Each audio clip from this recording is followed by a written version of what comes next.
bakka haqti injire bakka dhugaan injire qaroomin injiru namni sammuun isaa gidiraan guutame qaroo ta'uu danda'u ofillee fayyadu biyyallee fayyadu ameet amanama wanni qaroominni kan argamu sammuu dhugaa sammuu qulqulluu keessaa qaroominni baa beekumsi mad bakka haqti injire bareedummaan injiru jaamna bakka haqti injiraanne jagnummaan injiru jaan namni kan ofitti amantummaa qabaatu kan jagna ta'ee waan tokkotti xiyyeeffatee hojjetu kanii kaayoo dhaabbateefillee of kennuu danda'u sammuu qulqulluu fi bakka haqti jirtu ofitti amantummaan jira ma'ee xamanama bakka haqti jirtu tokkummaan jira ma'ee xamanama kanaafuu tokkummaa kan arbisu maal wal amantii dhabuu wal sobuu wal shakkuu sammuun dharaan guutame dhugaa sin arguu rakkina sin arguu fala sin argu kanaaf bakka haqti injire bakka dhugaan injire qaroomin injiru namni sammuun isaa gidiraan guutame qaroo ta'uu danda'u. Naannoon Oromiyaa milkaa'ina hojii ashaaraa magariisaa keessatti gahee guddaa taphachaa akka jiru qabatamaadhaan mul'ata. Biqilaan naannicha keessatti dhaabamaa jirus immoo uwwisa bosonaa akka biyyaatti jiru guddisuu keessatti gahee guddaa ba'achaa jira. Dabalataan eegumsa naannoo fi kunuunsa naannoo keessatti shoora qabaataa jira. Kanaan ala immoo biqiloonni nyaataa fi oolan hedduun oomishamuudhaan alergiifis kan ooluu jalqabe yeroo dhiyoodhaas hojiin ashaaraa magariisaa roga maraan bu'aan irraa argamaa jiru kun egaa kan bara 2017 bara kana dhaabamuu fi labsameera. Hojii kana keessatti hanqinoonni kanaan dura turan akkamitti furamuu maaltu fooyya'uu qabaa dhimma jedhu irratti Daayirikteera olaanaa ittaanaa abbaa taayitaa eegumsa naannoo Oromiyaa obbo Boonaa Yaadasaa Duulaa Wayyeessaa bilbilaan dubbiseera dhageenya walitti deebinu.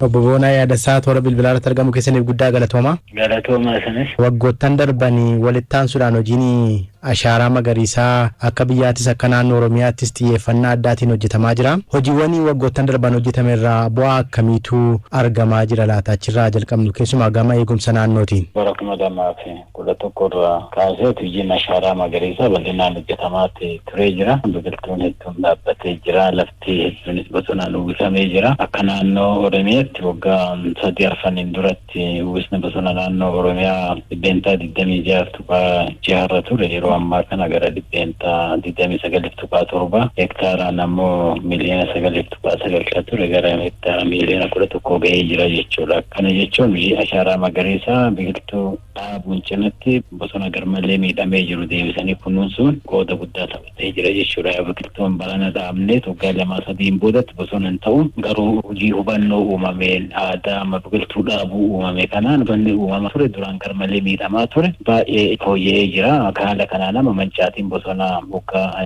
7 ture akka Oromiyaatti waggaatti lafti bosonaa hektaara 38 ol ta'u waggaa manca'aa ture. Inni kun dachaa waliin gadi bu'eera gara hektaara 14 gadiin gadi bu'eera jechuun bara kanatti qorannoo gaggeeffame. Kanaaf mancaatiin bosonaa xiqqaatee jira, uwwisni bosonaa dabalee jira. Kana qofaa miti akka naannoo Oromiyaatti waggoota akka lakkoofsa Faranjiitti bara 2022 2023tti inventarii gaazii dabalu gaggeessineen gaazii dabalu jechuun kaarboonii sababa mancaatii bosonaatiin ol ka'uun kan gadhiifamu keessu wal qabateetti hojjetamaa tureen akka naannoo Oromiyaatti waggaa lamaanitti kaarbooniin toonii miliyoona 15 olii ta'u kasida qilleensatti gadhiifamu kunuunsi bosonaa ashaaraa magariisaa beekaa misooma sululaa hojiin eegumsa bosonaa taasifamu kun hundi walitti dabalamee gaaziin gara toonii miliyoona 15 ta'u waggaa lamaan kana keessatti akka hir'ifamu taasifamee jira jechuudha. Dhiqamni biyyee xiqqaatee jira. Lagni burqaan duraan gogee dabalaa jira. Kanaaf ashaaraan magariisaa bu'aan isaa uwwisa bosonaa dabaluu qofa osoo hin taane dhiibbaa gama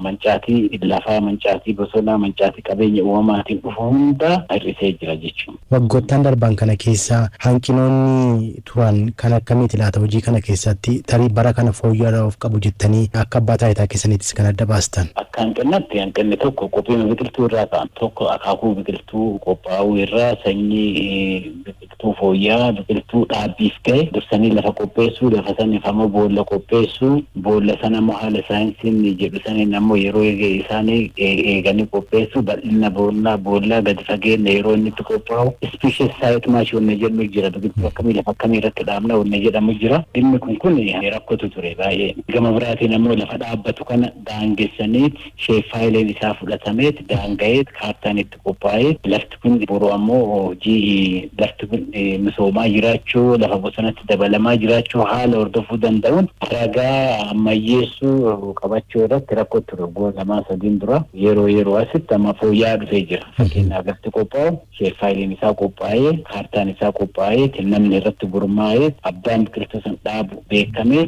kan dhaabu sun ammoo itti gaafatamummaa kunuunsuullee kan fudhatu gochuu wal qabatee kan qannaa guddaa ture kun waggaan fooyya'aa jira. Ammas taanaan garuu keessattuu biqiltuu yeroon dhaabni murteessa naannoo yeroo roobni ba'uuf ta'utti duntaani biqiltuun kan dhaabbachuu qabu yeroo roobni jalqabutti. Kanaaf yeroo roobni jalqabutti dhaabu biqiltuun dhaabnu ammoo biqiltuu buufata biqiltuu keessatti kunuunfamaa ture waan ta'eef dursineetti teeknikaal akka biqiltuutti hardening goofonna jedhamu jira. Biqiltuu envaayiroomentii haarshi ta'eef qopheessu jechuudha. Biqiltuun dhaabnu akka sarvaayiv ta'u akka laalisu gochuu wal qabateetti wanni kun mallee darbee harcaateen jira. Biqiltuu gaafa dhaabnu ammoo keessattuu uummanni bal'inaan bahee gaafa dhaabu erga dhaabbateen boodatti bariisaa sanitti deebamee gochuun baay'ee barbaachisaa ta'a. Biqiltuu seeraan hiddisaa gadi qajeelee hin dhaabbanne biqiltuu walakkaa boolla biqiltuu keessatti hin dhaabanne kana irra deebanii lafa amma saayitii dhaabnu kana boru ganama geessis yookaan uummannis namni muraasni irra deebee takkaan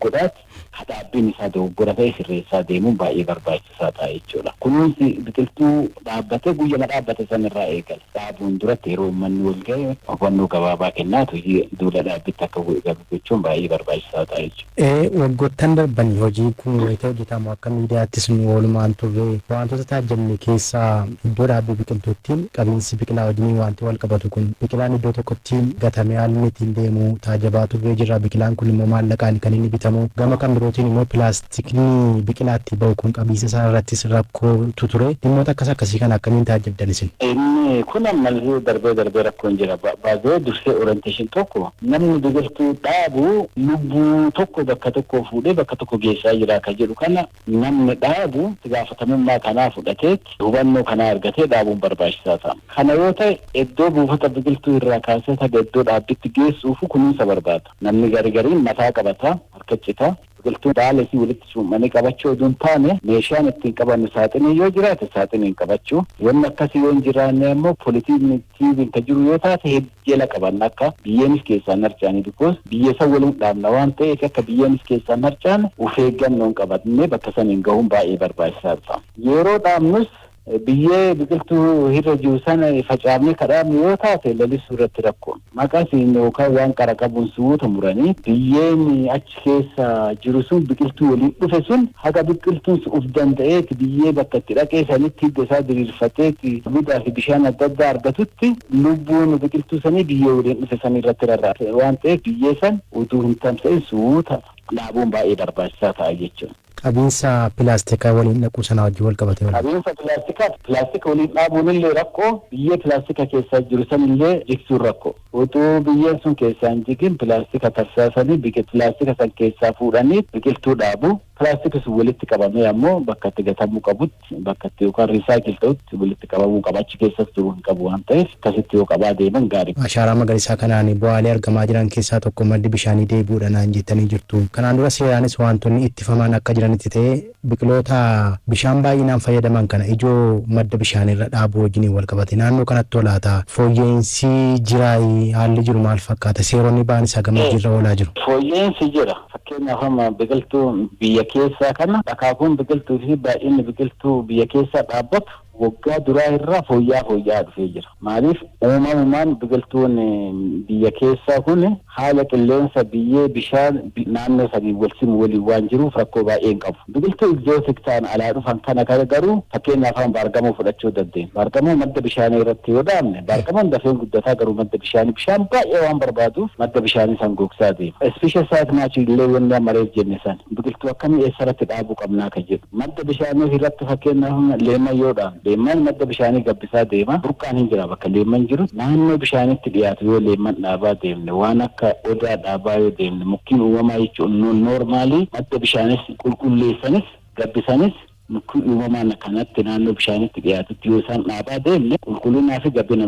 bishaan saniitiif illee gaarii ta'a jechuudha. Isa kaawwan lafa miidhamne irratti mee biqiltuu haaluma mala biyya saniitiin dhaabaa deemuun baay'ee barbaachisaadha. Xumura irratti akkuma duratti kaastan biqilaa dhaabuu qofti gaamitii deebi'anii haalatti dhaabame ilaaluun kunuunsuun kunillee dhimma murteessaadha jettan. Kana gochuudhaaf immoo abbummaan baay'ee murteessaadha. Keessumaa iddoowwan tokko tokkotti dargaggoonni dubartoonni haalli isaanitti irratti gurmaa'anii kunuunsanii geessifatanii dhimma itti ba'aa jiran jira. Gama kanaan bara kana qophii akkamii godhame laata? Biqiltuun dhaabbatu hundi abbaa qabaachuu qaba. Lafti biqiltuu itti dhaabbatus abbaa qabaachuu qaba. Kana waggaan fooyya'aa jira. Fakkeenyaaf saayitii wayii qopheessina yoo taate saayitii kanarratti saayitii kun sartifaa ta'eeti namni biqiltuu kana dhaabu namni saayitii kanarratti kunuunsu hawaasni sun gurmaa'eeti lafa san dhaabee boru amma biqiltuu kanarraa fayyadamna. Hajedhu kanaani akka dhaabee biraa galuu duun taane haga gaafasiin faayidaa irra geessee irraa fayyadamutti qaamni abbummaan biqiltuu san kunuunsu jiraachuun baay'ee barbaachisaa ta'a. Wanni waliinii wanni abbaa hin qabne ka boru qaama yoo tolches balleesses ittiin badhaafamne itti adabamne hiikaa hin qabu. Rakkoonni qabeenya uumamaa guddaan kana ture. Kanaaf